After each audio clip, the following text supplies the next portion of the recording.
Hello friends, से finally और एक वीडियो से लेके हूँ और इस वीडियो जो बताऊंगा फ्रेंड्स। अगर आपने एक यूएसबी पेन ड्राइव को बूटेबल पे क्रिएट करना चाहते हो तो किस तरह से आपने बूटेबल में क्रिएट कर सकेंगे, इस वीडियोस के अंदर जानकारी देने वाला हूँ फ्रेंड्स। अगर आपको इंटरेस्ट है तो जरूर वीडियो के अंत तक दिखते रहिए, तो जाके आपको प्रॉपर समझ में आने वाला है किस तरह से आपने एक यूएसबी पेन ड्राइव को बूटेबल पे क्रिएट कर सकते हो। दोस्तों, ये जो मेथड बताने वाला हूँ किसी भी टाइप का कॉमेंट्स टाइपिंग वगैरह नहीं करना पड़ेगा। तो सिर्फ और सिर्फ आपको जो करना है, एक सॉफ्टवेयर से आपको डाउनलोड करना पड़ेगा। उसी सॉफ्टवेयर की मदद से बड़े इसी तरीके से आपने एक बूटेबल, ठीक है, क्रिएट कर सकेंगे एक पेन ड्राइव को। और किस तरह से इंस्टॉल किया जाता है ये प्रोसेस नहीं बताएंगे, ये प्रोसेस अगर बताऊंगा तो इसमें लेंथी प्रोसेस हो जाएगा। तो चलिए फ्रेंड्स, कैसे दोस्तों ये जो है 3 चीज़ का रिक्वायर है बूटेबल पे क्रिएट करने के लिए। तो फर्स्ट जो है पेन ड्राइव, और इसको बताया आईएसओ फाइल और एक सॉफ्टवेयर। तो चलिए, पेन ड्राइव जो होना चाहिए तो इसमें मिनिमम आपको 8 GB रखना है, डिपेंड करेगा तो आपका फाइल के ऊपर। तो इसमें जो आईएसओ फाइल है, उस आईएसओ फाइल अगर 4 GB 5 GB 6 GB होता है तो उस हिसाब से आपको पेन ड्राइव यूज़ करना है, राइट। तो आपको करना क्या होगा, तो इसमें पेन ड्राइव जो इम्पोर्टेंट सारे डेटा अगर है तो आपने बैकअप करके रख लीजिए, क्योंकि फॉर्मेट होगा, ओके।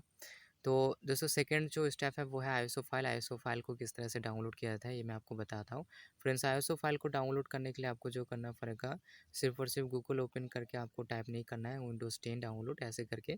तो अगर आपने ऐसे करके डाउनलोड करेंगे तो सिचुएशंस में प्रॉब्लम आ सकता है। तो आपको एक ऑफिशियल वेबसाइट्स के बारे में बता रहा हूँ, उस वेबसाइट में विजिट करके बड़े इसी तरीके से आपने डाउनलोड कर सकते हो। उस वेबसाइट है सॉफ्टवेयर रिकॉर्डिंग्स, आपने डाउनलोड कर सकते हो। तो जो भी वर्जन से आपने डाउनलोड करना चाहते हो, विंडोज़ से 10, विंडोज़ एक्सपी, तो जैसे आपको टाइप करना पड़ेगा। उस वेबसाइट्स का जो नेम है तो getintopc.com, और getintopc.com ऑफिशियल वेबसाइट में जाके जस्ट आपको सर्च करना पड़ेगा। राइट साइड देखने के लिए मिल जाएगा सर्च ऑप्शन, जस्ट आपको क्लिक करना है और उसके बाद सर्च करना है विंडोज़ 10 जो भी वर्जन से आपने डाउनलोड करना चाहते हो, सर्च कर लीजिए और इसके बाद मिल जाएगा लेटेस्ट वर्जन। आपने क्लिक करके आपने जितने सारे क्राइटेरियाज है, यानी कि पीसीस का,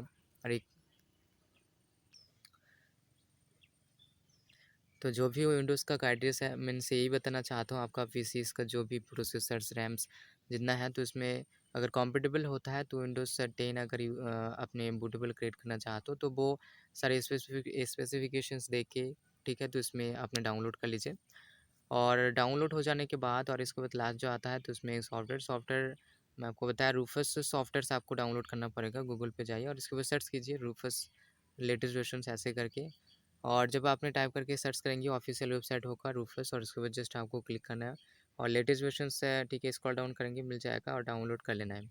और डाउनलोड करने के बाद इंस्टॉल कर लेना है, और इंस्टॉल करने के बाद, ठीक है, आपको जो करना पड़ेगा, पेन ड्राइव इंसर्ट करना पड़ेगा आपका पीसी में, और इंसर्ट करने के बाद आईएसओ जो फाइल होगा, तो जो भी डायरेक्शंस में आपने आईएसओ फाइल इंस्टॉल कर यानी कि डाउनलोड करके रख देंगे, तो जस्ट आपको सेलेक्ट करना है वो आईएसओ फाइल को। और सेलेक्ट करने के बाद डिफ़ॉल्ट जैसा रहता है रूफस एप्लीकेशंस में सेटिंग्स, आपको उल्टा सीधा नहीं करना है, जो भी रहता है वही रहने दीजिए। और इसके बाद जस्ट स्टार्ट में आपने क्लिक कीजिए, और स्टार्ट में क्लिक करने के साथ कुछ प्रोसेस चलेगा, और यहाँ पे हो सकता है 10 मिनट्स भी लग सकता है, ओके, डिपेंड करेगा आपका कॉन्फ़िगरेशंस जितने, ठीक है, प्रोसेस वगैरह है, अगर स्पीड अच्छा है तो उसमें फर्स्टली हो जाएगा। तो चलिए, और इसके बाद देखिए यहाँ पे प्रोसेस हो रहा है तो रेडी हो जाएगा, और इसके बाद मैं आपको बताता हूँ फ्रेंड्स। देखिए यहाँ पे रेडी हो चुका है, और रेडी हो जाने के बाद मीन्स यही है कि इसमें ये कम्प्लीटली बूटेबल हो चुका है पेन ड्राइव। तो कैसे चेक करना है कि ये बूटेबल हो चुका है कि नहीं, तो जस्ट आपको करना क्या होगा, पेन ड्राइव आपने इंसर्ट कीजिए, यानी कि आपको रिमूव करना है, और इसके बाद फिर से आपने इंसर्ट कीजिए।